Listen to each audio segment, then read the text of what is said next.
नमस्कार दोस्तों। आज की इस वीडियो में हम डिस्कस करेंगे हिस्ट्री और जियोग्राफी के कुछ इंपॉर्टेंट क्वेश्चंस जो मेनली आपको एचपीएसएससी लाइनमैन और सब स्टेशन अटेंडेंट का जो एग्ज़ाम परसों रविवार को होगा, उस एग्ज़ाम में ये क्वेश्चंस आपको काफ़ी हेल्पफुल साबित होंगे। तो फ्रेंड्स, वीडियो को शुरू करने से पहले अगर आप चैनल पे पहली बार विजिट कर रहे हो तो चैनल को सब्सक्राइब कर दें। तो फ्रेंड्स, ये जितने भी क्वेश्चन आज हम डिस्कस करेंगे ये प्रीवियस एचपीएसएससी हमीरपुर के एग्ज़ाम में ये क्वेश्चंस पूछे गए थे और ये मैं जितने भी आंसर आपको बताऊंगा वो आंसर की के अकॉर्डिंग ही बताऊंगा जो हमीरपुर बोर्ड ने जारी की थी। तो फ्रेंड्स, वीडियो पे आपने एंड तक बने रहना है। तो फ्रेंड्स, वीडियो को शुरू करते हैं। तो पहले प्रश्न में बोला गया कि 1921 में हड़प्पा की खोज किसने की थी। काफ़ी इंपॉर्टेंट क्वेश्चन है। वो डिस्कवर्ड हड़प्पा इन 1921।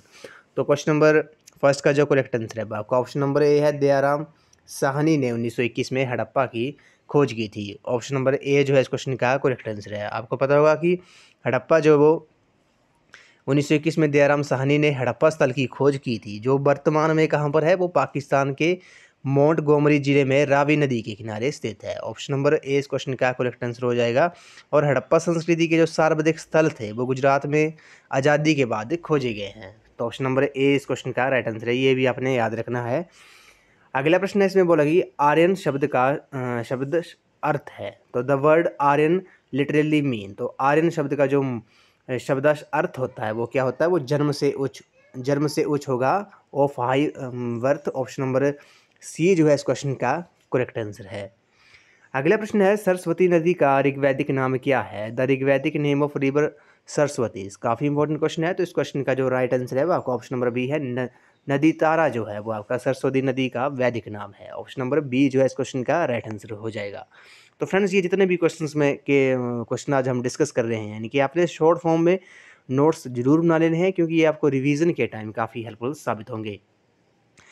अगला प्रश्न है, कौन सा शासक गौतम बुद्ध का समकालीन था। Which ruler was the contemporary of Gautam Buddha. तो कौन सा शासक था जो गौतम बुद्ध का समकालीन था। क्वेश्चन नंबर 4 का जो करेक्ट आंसर है वो आपका ऑप्शन नंबर डी है। बिंबिसार जो है वो आपका गौतम बुद्ध का समकालीन था। ऑप्शन नंबर डी जो है इस क्वेश्चन का करेक्ट आंसर है।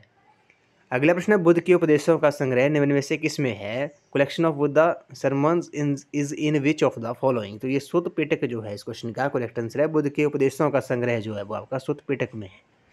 ऑप्शन बी जो है इस क्वेश्चन का राइट आंसर है। अगला प्रश्न है, अशोक का शासन का सिद्धांत तथा धर्म की नीति किस लेख में अंकित है। ये भी इंपॉर्टेंट क्वेश्चन है। अशोक का principle of government and policy of dharma is mentioned in which edicts. तो अशोक का जो शासन का सिद्धांत था तथा धर्म की नीति जो थी वो किस लेख में अंकित है। क्वेश्चन नंबर 6 का जो करेक्ट आंसर है वो आपका ऑप्शन नंबर ए है, वह तक्षशिला लेख में है। ऑप्शन ए जो है इस क्वेश्चन का राइट आंसर है। अगला प्रश्न है, बोला गया कि the capital of Pallava was. तो पल्लवों की राजधानी थी, ये आपने बताना है। पल्लवों की राजधानी कौन थी। ये कांची जो है इस क्वेश्चन का करेक्ट आंसर है। ये पल्लवों की राजधानी थी। अगला प्रश्न है, दिल्ली के किस सुल्तान ने कुतुब मीनार का काम पूर्ण करवाया था। ये इंपॉर्टेंट क्वेश्चन है। Which Delhi sultan completed the construction of Qutub Minar. तो इस क्वेश्चन का जो करेक्ट आंसर है वो आपका ऑप्शन नंबर बी है। इल्तुमिश जो है इस क्वेश्चन का करेक्ट आंसर है। दिल्ली के इल्तुमिश सुल्तान जो है ना, उसने कुतुब मीनार का काम जो था वो पूर्ण करवाया था, पूरा करवाया था। अगला प्रश्न है, निकोलो कोंटी एक प्रवासी किस देश का था। निकोलो कोंटी ये traveller belong to which country. तो ये किस देश से था। ये इटली से था। कहाँ से था, इटली से। निकोलो कोंटी जो था एक प्रवासी जो था, ये ट्रैवलर था, ये बिलोंग करता था इटली कंट्री से। ऑप्शन नंबर ए जो है इस क्वेश्चन का करेक्ट आंसर है। अगला प्रश्न है, तुजुक ए बाबरी किसने लिखी। हु रोट तुजुक ए बाबरी। तो तुजुक ए बाबरी जो थी वो बाबर ने ही लिखी थी। बाबर की आत्मकथा थी। इसे बाबरनामा के नाम से भी जाना जाता है। अगर आपसे पूछा जाए कि बाबरनामा के लेखक कौन थे तो ये भी बाबर ही थे, क्योंकि तुजुक ए बाबरी को बाबरनामा के नाम से भी जाना जाता है। ऑप्शन नंबर सी जो है इस क्वेश्चन का करेक्ट आंसर है। अगला प्रश्न है, इसमें बोला गया कि सेरिंगापट्टनम में आज़ादी का वृक्ष ट्री ऑफ लिबर्टी किसने लगाया था। वो planted the tree of liberty at Seringapatam. तो क्वेश्चन नंबर 11 का जो करेक्ट आंसर है आपका ऑप्शन नंबर सी है, टीपू सुल्तान ने लगाया था। ये आज़ादी का वृक्ष जो था ट्री ऑफ लिबर्टी जो था सेरिंगापट्टनम में टीपू सुल्तान ने लगाया था। ऑप्शन नंबर सी जो है इस क्वेश्चन का करेक्ट आंसर है। अगला प्रश्न है, भारत के प्रथम गवर्नर जनरल कौन थे। The first governor general of India was. तो इस क्वेश्चन का जो करेक्ट आंसर है आपका ऑप्शन नंबर डी है, लॉर्ड विलियम बेंटिक जो है वो इस क्वेश्चन का राइट आंसर है। ये भारत के प्रथम गवर्नर जनरल थे। अगला प्रश्न है, विवेकानंद का मूल नाम था, the original name of Vivekananda आवास। तो विवेकानंद का मूल नाम क्या था? क्वेश्चन नंबर 13 का जो करेक्ट आंसर है वो आपका ऑप्शन नंबर सी है, नरेंद्र नाथ दत्त जो है इस क्वेश्चन का करेक्ट आंसर है।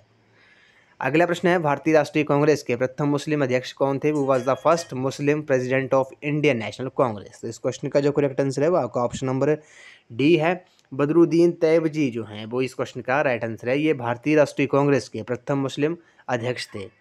अगला प्रश्न है, गांधी इरविन समझौता कब हुआ था? Gandhi Irwin pact took place in which year? तो गांधी इरविन समझौता जो था वो आपका 1931 में हुआ था। ऑप्शन नंबर बी जो है इस क्वेश्चन का करेक्ट आंसर है। अगला प्रश्न है, ये जियोग्राफी के कुछ इंपॉर्टेंट क्वेश्चंस हैं, ये भी आपने ध्यान से देखने हैं वीडियो। जवेरी बहनें किस शास्त्रीय नृत्य से संबंधित है? Javeri sister are related to which classical dance? ये इंपॉर्टेंट क्वेश्चन है। जवेरी बहनें जो हैं वो मणिपुरी शास्त्रीय नृत्य से संबंधित है। ऑप्शन नंबर डी जो है इस क्वेश्चन का करेक्ट आंसर है। जवेरी बहनें जो हैं वो मणिपुरी शास्त्रीय नृत्य से संबंधित है। अगला प्रश्न, लाहो भारत के किस राज्य का लोक नृत्य है? Laho is a folk dance of which Indian state? तो लाहो जो है आपका मेघालय राज्य का जो लोक नृत्य है। ऑप्शन नंबर ए जो है इस क्वेश्चन का करेक्ट आंसर है। नेक्स्ट क्वेश्चन है, द्वितीय विश्व युद्ध घटित हुआ था, second world war was took place during? तो द्वितीय विश्व युद्ध कब हुआ था? ये 1939 से 1945 के दौरान हुआ था। ऑप्शन नंबर सी जो है इस क्वेश्चन का करेक्ट आंसर है। अगर आपसे पूछा जाए कि प्रथम विश्व युद्ध कब हुआ था, ये 1914 से लेकर 1918 तक प्रथम विश्व युद्ध हुआ था, यह भी आपने याद रखना है। और द्वितीय विश्व युद्ध जो था वो 1939 से 45 के दौरान हुआ था। अगला प्रश्न है, सूर्य की सतह का तापमान लगभग है, surface temperature of sun is about? तो फ्रेंड्स ये क्वेश्चन जो था ये रिपीट हुआ था एचपी सेक्रेटरीट क्लर्क पोस्ट को 962 का जो एग्जाम हुआ था पिछले रविवार को, उसमें ये क्वेश्चन रिपीट हुआ था। तो surface temperature of sun is about, तो ये 6000 डिग्री सेल्सियस है। ऑप्शन नंबर ए जो है इस क्वेश्चन का करेक्ट आंसर है। अगला प्रश्न है, which is the densest planet? सबसे घना ग्रह कौन सा है? तो यूरेनस जो है इस क्वेश्चन का करेक्ट आंसर है। ऑप्शन नंबर डी जो है इस क्वेश्चन का करेक्ट आंसर है। तो फ्रेंड्स अगर आपको लगता है किसी क्वेश्चन का आंसर मैंने गलत बता दिया है तो आप कमेंट सेक्शन में ज़रूर बताएं, ताकि बाकियों को भी पता लगे। अगर मैंने कोई क्वेश्चन का आंसर गलत बता दिया तो आप कमेंट सेक्शन में उसका राइट आंसर बता सकते हो। तो फ्रेंड्स आपने कमेंट सेक्शन में ज़रूर बताना है अगर मैंने किसी क्वेश्चन का गलत आंसर बताया हो।